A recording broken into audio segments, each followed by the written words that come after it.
ஒருத்தனை பார்த்தா மனுஷன்தா தோளோடு தோள் நின்னா தருவானே உசுரதா. அவனை கண்டினியூஸா வாட்ச் பண்ணிட்டு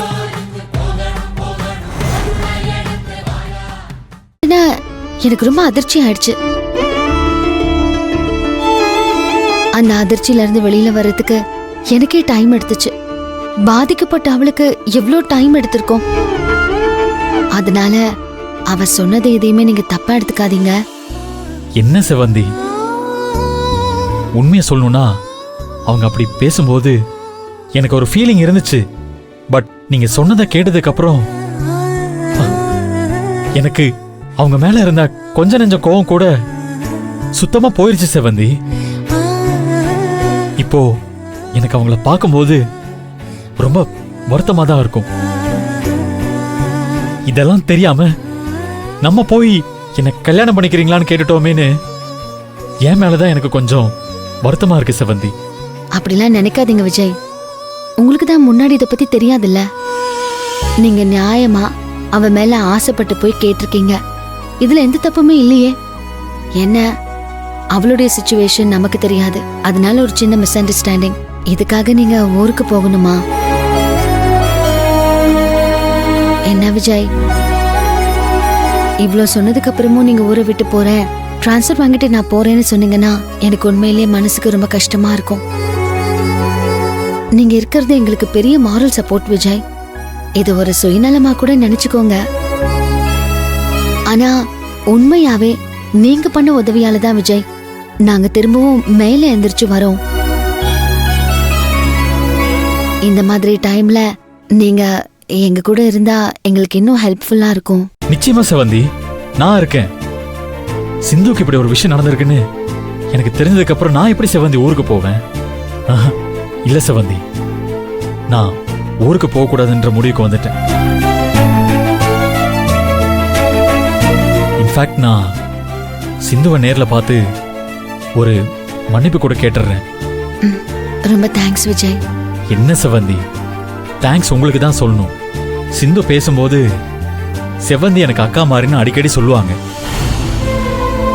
உண்மையாவே சிந்து வாழ்க்கையில நீங்க அவங்களுக்கு அக்காவா கிடைச்சதுக்கு சிந்து ரொம்பவே கொடுத்து வச்சிருக்கணும்.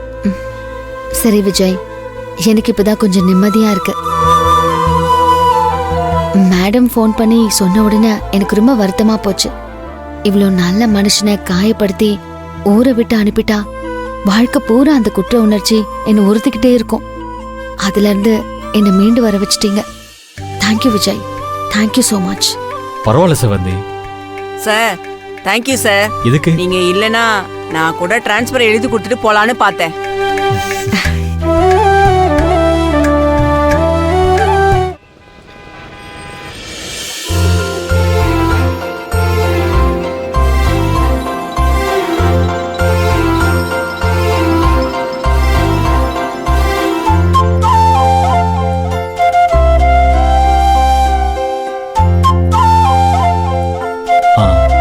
சிந்து, உள்ள வரலாமா? வாங்க விஜய்.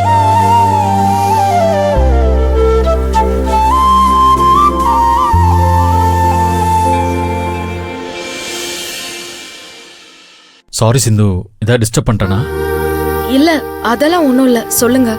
இல்ல சிந்து, உங்ககிட்ட ஒரு சாரி கேட்டுட்டு போலாம் தான் வந்தேன். ஐயோ, நீங்க எதுக்கு என்கிட்ட சாரி கேக்குறீங்க? சொல்ல போனா அன்னைக்கு கோவத்துல மரியாதை இல்லாம பேசிட்டேன், அதுக்கு சாரி. இல்ல சிந்து, ஆக்சுவலி அன்னைக்கு நீங்க பேசினப்போ எனக்கு ரொம்ப வருத்தமா தான் இருந்துச்சு. என்னடா சிந்து இப்படி சொல்லிட்டாங்களேன்னு நெஞ்சுக்குள்ள அது உறுத்திக்கிட்டே தான் இருந்துச்சு. வேலையில கான்சென்ட்ரேட்டே பண்ண முடியல. அன்னைக்கு ஃபுல்லாவே டிஸ்டர்ப்டாவே இருந்துச்சு. ஆக்சுவலா இப்படி கூட யோசிச்சேன், சிந்துவுக்கு பிடிக்கலன்னா அது கொஞ்சம் டீசெண்டா சொல்லியிருக்கலாமே, அப்படி என்ன பெருசா தப்பா கேட்டுட்டோம், அப்படியெல்லாம் கூட யோசிச்சுக்கிட்டு இருந்தேன். ஆனா செவந்தி வந்து உங்க உங்க கதையை சொன்னதுக்கு அப்புறம் தான் எனக்கு உங்களுக்கு பின்னாடி இருக்கிற வழிய புரிஞ்சுக்க முடிஞ்சது.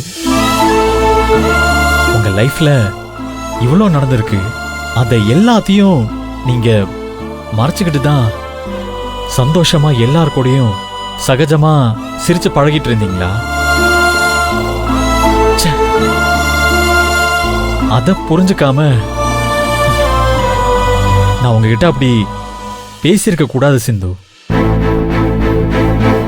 அதனால்தான் நான் உங்ககிட்ட சாரி கேட்கலான்னு வந்தேன். என்ன மன்னிச்சிருங்க Sindhu. I am really very sorry.